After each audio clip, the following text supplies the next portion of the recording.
Assalamualaikum warahmatullahi wabarakatuh. Perkenalkan, nama saya Retno Ayu Adinda Pratiwi, mahasiswa dari program studi Pendidikan Geografi ICP Universitas Negeri Makassar.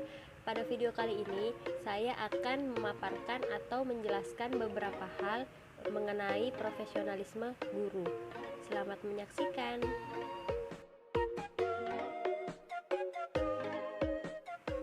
Adapun beberapa hal yang akan saya bahas yaitu pengertian, peran, ciri-ciri, pengaruh, kriteria, aspek kompetensi guru profesional, dan yang terakhir faktor-faktor. Yang pertama yaitu pengertian. Istilah profesionalisme berasal dari profession. Dalam Kamus Inggris Indonesia, profession berarti pekerjaan. Arifin dalam buku Kapitas Lekta Pendidikan mengemukakan bahwa profession mengandung arti yang sama dengan kata occupation atau pekerjaan yang memerlukan keahlian yang diperoleh melalui pendidikan atau latihan khusus. Arifin 1995-105. Profesionalisme guru merupakan kondisi, arah, nilai, tujuan, dan kualitas suatu keahlian dan kewenangan dalam bidang pendidikan dan pengajaran yang berkaitan dengan pekerjaan seseorang yang menjadi mata pencaharian. Sementara itu, guru yang profesional adalah guru yang memiliki kompetensi yang dipersyaratkan untuk melakukan tugas pendidikan dan pengajaran. Dengan kata lain, maka dapat disimpulkan bahwa pengertian guru profesional adalah orang yang memiliki kemampuan dan keahlian khusus dalam bidang keguruan, sehingga ia mampu melakukan tugas dan fungsinya sebagai guru dengan kemampuan maksimal. Yang kedua yaitu peran guru profesional. Guru bermakna sebagai pendidik profesional dengan tugas utama mendidik, mengajar, membimbing, mengarahkan, melatih, menilai, dan mengevaluasi peserta didik pada jalur pendidikan formal.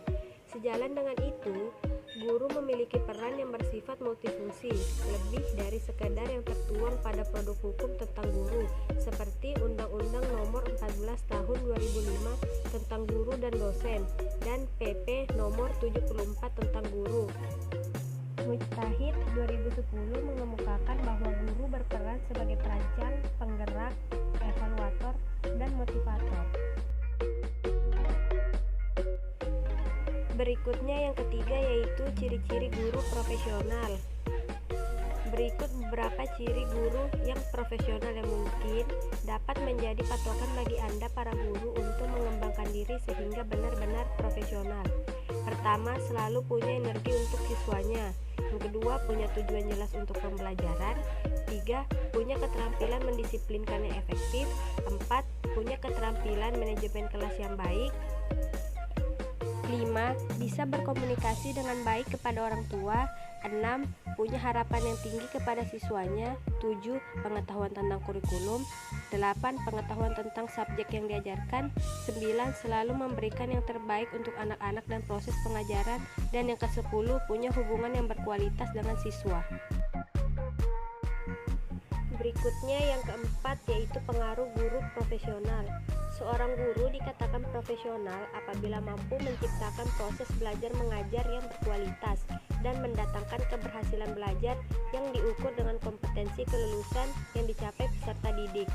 Kehadiran guru profesional tentunya akan berakibat positif terhadap perkembangan siswa, baik dalam pengetahuan maupun keterampilan. Oleh sebab itu, siswa akan antusias dengan apa yang disampaikan oleh guru yang bertindak sebagai fasilitator dalam proses belajar dan mengajar. Bila itu terlaksana dengan baik, maka apa yang disampaikan oleh guru profesional akan berpengaruh terhadap kemampuan anak didik. 5. Yaitu kriteria guru profesional. Pertama, mempunyai tata krama dan etika yang mulia sehingga berhasil membagikan contoh yang baik kepada siswa-siswinya. Mempunyai keahlian untuk mengajar dan membimbing siswa-siswi dengan baik, memahami materi atau bahan pengetahuan yang akan dibimbing dalam hubungan belajar mengajar, memiliki persyaratan akademik dan konteks pendidikan sesuai bidang didiknya, memahami bermacam-macam tata usaha kependidikan, misalnya RPP, silabus, kurikulum, KKM, dan sebagainya. Mempunyai semangat dan semangat yang tinggi demi mendedikasikan pengetahuan yang diperuntukkan kepada anggota didik, tidak sempat beristirahat untuk belajar dan menumbuhkan kemampuannya, ikut serta dalam pelatihan dan training untuk menambah pengetahuan dan pemahaman, dan yang terakhir mempunyai pendirian, cinta kasih, tulus dan ikhlas dalam mengajar. 6. Aspek kompetensi guru profesional. Yang pertama, kompetensi pedagogik. Dalam Standar Nasional Pendidikan, penjelasan pasal 28 ayat 3 butir A dikemukakan bahwa kompetensi pedagogik adalah kemampuan mengelola pembelajaran peserta didik yang meliputi pemahaman terhadap peserta didik, perancangan dan pelaksanaan pembelajaran, evaluasi hasil belajar, dan pengembangan peserta didik untuk mengaktualisasikan berbagai potensi yang dimilikinya. 2. Kompetensi kepribadian. Dalam Standar Nasional Pendidikan, penjelasan pasal 28 ayat 3 butir B dikemukakan bahwa yang dimaksud dengan kompetensi kepribadian adalah kemampuan kepribadian yang mantap, stabil, dewasa, arif, dan berwibawa, menjadi teladan bagi peserta didik dan berakhlak mulia. 3. Kompetensi profesional.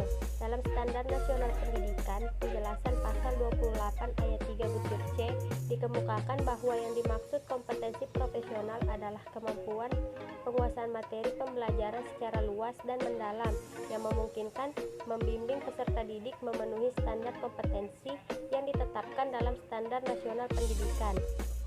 4. Kompetensi sosial. Dalam Standar Nasional Pendidikan, penjelasan pasal 28 ayat 3 butir D dikemukakan bahwa yang dimaksud dengan kompetensi sosial adalah kemampuan guru sebagai bagian dari masyarakat untuk berkomunikasi dan bergaul secara efektif dengan peserta didik, sesama pendidik, tenaga kependidikan, orang tua wali peserta didik, dan masyarakat sekitar. Yang terakhir yaitu faktor-faktor. Pertama, faktor pendukung guru-guru dalam mewujudkan kinerjanya yang profesional. Faktor yang dapat mendukung guru dalam mewujudkan kinerjanya sebagai guru yang profesional ada dua faktor, yaitu internal dan eksternal. Faktor internal, tingkat pendidikan guru, kepribadian dan dedikasi, kemampuan mengajar, dan kedisiplinan. Sedangkan faktor eksternal yaitu sarana dan prasarana, jaminan kesejahteraan, kemampuan manajerial kepala sekolah, dan hubungan dengan masyarakat. Kedua, faktor penghambat guru dalam mewujudkan kinerjanya yang profesional. Faktor penghambat guru dalam mewujudkan kinerjanya ada dua, yaitu faktor internal dan faktor eksternal. Faktor internal yaitu berasal dari guru itu sendiri, seperti kurangnya rasa motivasi dalam mengajar, sehingga kinerja yang dihasilkan pun menjadi kurang. Motivasi yang tidak ada menyebabkan guru menjadi kurang bersemangat dalam mengajar, sehingga kurang efektif dalam proses mengajar. Sedangkan faktor eksternal yaitu berasal dari orang tua siswa atau lingkungan masyarakat, yang artinya dukungan dari masyarakat akan dapat membantu guru dalam mewujudkan kinerja yang profesional, seperti pada faktor peluang di atas. If you don't